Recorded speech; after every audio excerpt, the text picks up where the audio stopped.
In this election, we have a candidate for president of the United States who over the course of his lifetime, in the course of this campaign, has said things about women that are so shocking, so demeaning, that I simply will not repeat anything here today.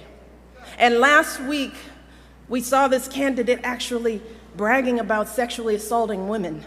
And I can't believe that I'm saying that a candidate for president of the United States has bragged about sexually assaulting women. And I have to tell you that I can't stop thinking about this. It has shaken me to my core in a way that I couldn't have predicted. So while I'd love nothing more than to pretend like this isn't happening and to come out here and do my normal campaign speech, it would be dishonest and disingenuous to me to just move on to the next thing like this was all just a bad dream. This is not something that we can ignore. It's not something we can just sweep under the rug as just another disturbing footnote in a sad election season. Because this was not just a lewd conversation. This wasn't just locker room banter.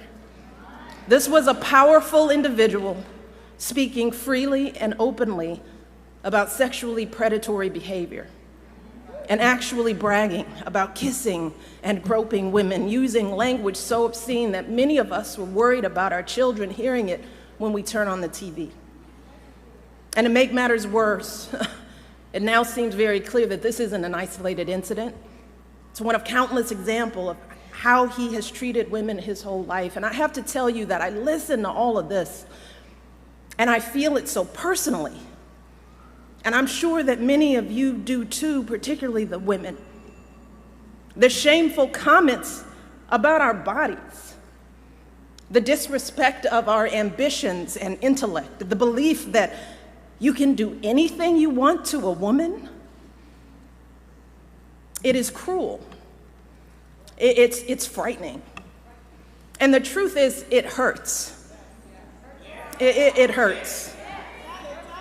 It's like that sick, sinking feeling you get when you're walking down the street, minding your own business, and some guy yells out vulgar words about your body. Or when you see that guy at work that stands just a little too close, stares a little too long, and makes you feel uncomfortable in your own skin. It's that feeling of terror and violation that too many women have felt when someone has grabbed them or forced himself on them and they've said no, but he didn't listen. Something that we know happens on college campuses and countless other places every single day. It reminds us of stories we've heard from our mothers and grandmothers about how back in their day, the boss could say and do whatever he pleased to the women in the office, and even though they worked so hard, jumped over every hurdle to prove themselves, it was never enough. We thought all of that was ancient history, didn't we? And so many have worked for so many years to end this kind of violence and abuse and disrespect, but here we are in 2016, and we're hearing these exact same things every day on the campaign trail. We are drowning in it. And all of us are doing what women have always done. We're trying to keep our heads above water, just trying to get through it, trying to pretend like this doesn't really bother us. Maybe because we think that admitting how much it hurts makes us as women look weak. Maybe we're afraid to be that vulnerable. Maybe we've grown accustomed to swallowing these emotions and staying quiet because we've seen that people often won't take our word over his. Or maybe we don't want to believe that there are still people out there who think so little of us as women. Too many are treating this as just another day's headline, as if our outrage is overblown or unwarranted, as if this is normal, just politics as usual. But New Hampshire, be clear, this is not normal. This is not politics as usual.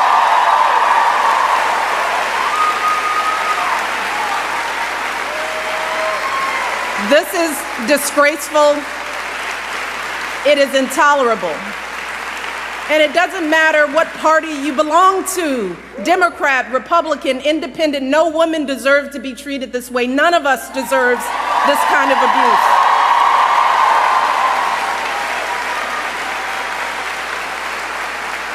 And I know it's a campaign, but this isn't about politics. It's about basic human decency. It's about right and wrong. And we simply cannot endure this or expose our children to this any longer, not for another minute, and let alone for 4 years. Now is the time for all of us to stand up and say, enough is enough. This has got to stop right now.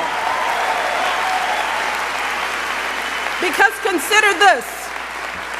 If all of this is painful to us as grown women, what do you think this is doing to our children? What messages are our little girls hearing about who they should look like, how they should act?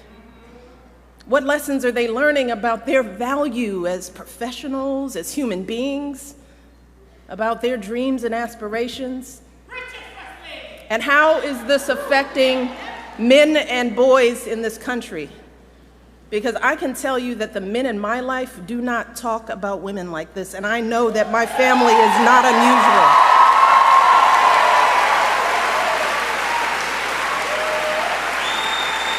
And to dismiss this as everyday locker room talk is an insult to decent men everywhere.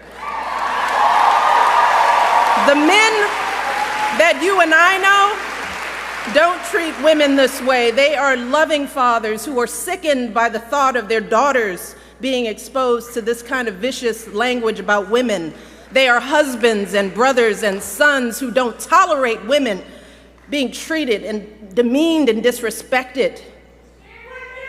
And like us, these men are worried about the impact this election is having on our boys who are looking for role models of what it means to be a man. In fact, someone recently told me a story about their 6-year-old son who one day was watching the news. They were watching the news together, and the little boy out of the blue said, "I think Hillary Clinton will be president." And his mom said, "Well, why do you say that?"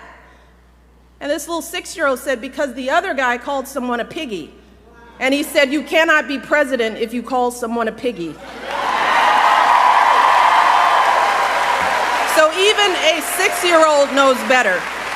A 6-year-old knows that this is not how adults behave. This is not how decent human beings behave. And this is certainly not how someone who wants to be president of the United States behaves. Because let's be very clear, strong men, men who are truly role models, don't need to put down women to make themselves feel powerful. People who are truly strong lift others up. People who are truly powerful bring others together. And that is what we need in our next president. We need someone who is a uniting force in this country. We need someone who will heal the wounds that divide us. Someone who truly cares about us and our children. Someone with strength and compassion to lead this country forward. And let me tell you, I'm here today because I believe with all of my heart that Hillary Clinton will be that president.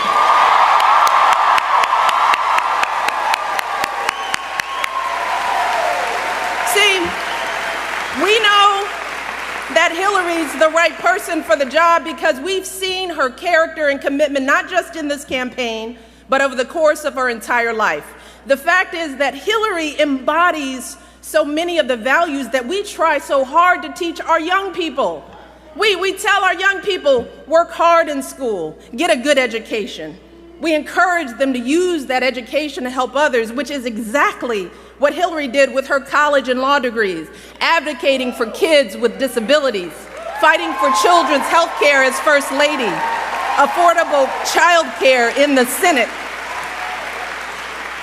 We teach our kids the value of being a team player, which is what Hillary exemplified when she lost the 2008 election and actually agreed to work for her opponent as our Secretary of State, earning sky-high approval ratings, serving her country once again. We also teach our kids that you don't take shortcuts in life, and you strive for meaningful success in whatever job you do.